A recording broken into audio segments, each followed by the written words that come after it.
Firstly, go to Special Atlas tool, and then we're gonna choose Reclass.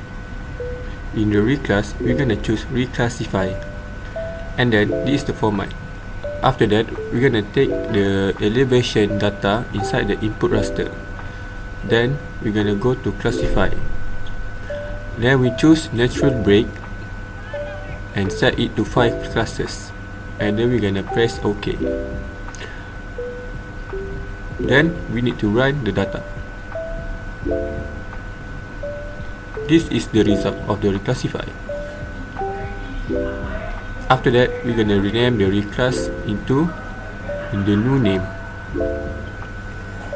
We're gonna reclass the reclass elevation. Next, we're gonna do slope.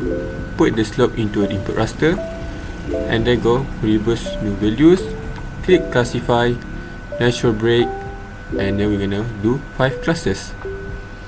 After that, we're gonna click OK and run. This is the result of the classes. Next, we're gonna reclass the name into reclass slope.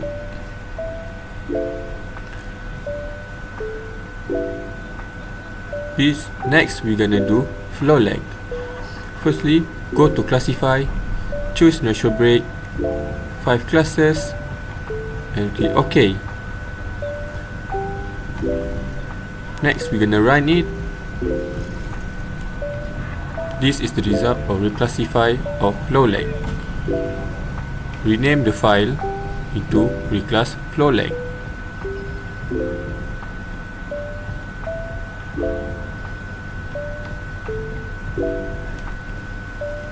Next, we're gonna do river distance. First, put river distance in input raster, go classify, method natural break, classes 5, and OK. Then run the data. This is the result of Reclassify of river distance. Go to properties and change the name into reclass equal per distance.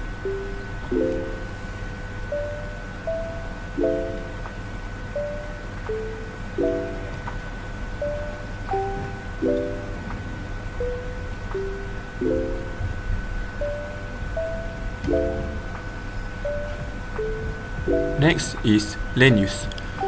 Put the land use data into input raster, go to classify, choose natural break, 5 classes, then OK. Next, run the data. This is the result of the reclass land use. Rename the reclass land use into reclass land use. Next is precipitation. Put precipitation in input raster, method use natural break, classes 5, and then OK. Then we run the data. This is the result of the Reclassify of precipitation. Next, rename the name reclass precipitation.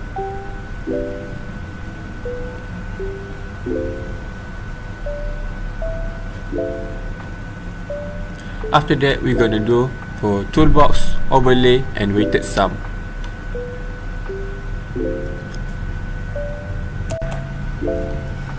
Firstly, put the reclass slope, and then add new values. Next, we're gonna choose reclass flow length, add new values, choose reclass precipitation, add new values, and then we're gonna choose reclass river distance. Next, we're gonna choose reclass land use, and lastly, we're gonna put reclass elevation. After we've done that, we need to take a new weight values. For reclass slope, we're gonna take 40. For the flow length, we're gonna change to 5. For the precipitation, we're gonna change the weight into 15. For the river distance, we're gonna change it into 5. For the land use, we're gonna change it into 5. And lastly, for the evaluation, we're gonna change it into 30. Then we're gonna run the data. This is the result of the weighted summary of all reclassified data. Then we're gonna right click on the data, go to Simology,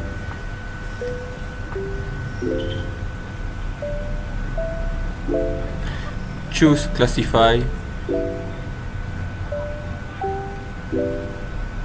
and the method for natural break and classes for 5. This is the data after we change the color scheme. Next, we're gonna label our value for very low, low, moderate, high, and very high for each upper value.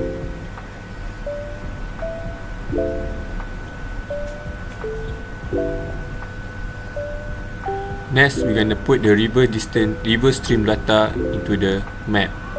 This is the result.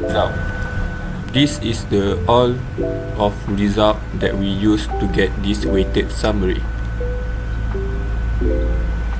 Lastly, we go for insert and choose new layer. We choose A4 ISO landscape, and then we go to map frame and choose our map. Drag the scalpel into the map, and your map will appear.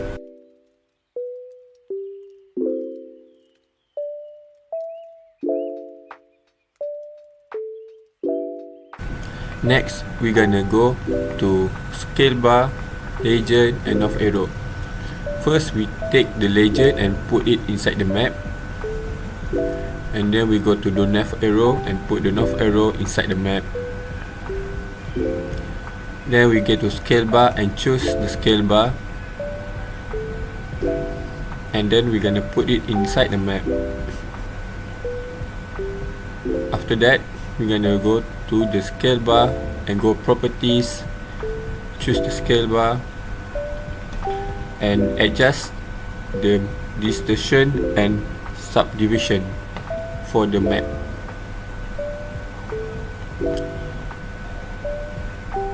Next, we're gonna go to the grid, choose the grid, and then we go to right click on the black horizontal label grid reticulus, go to properties,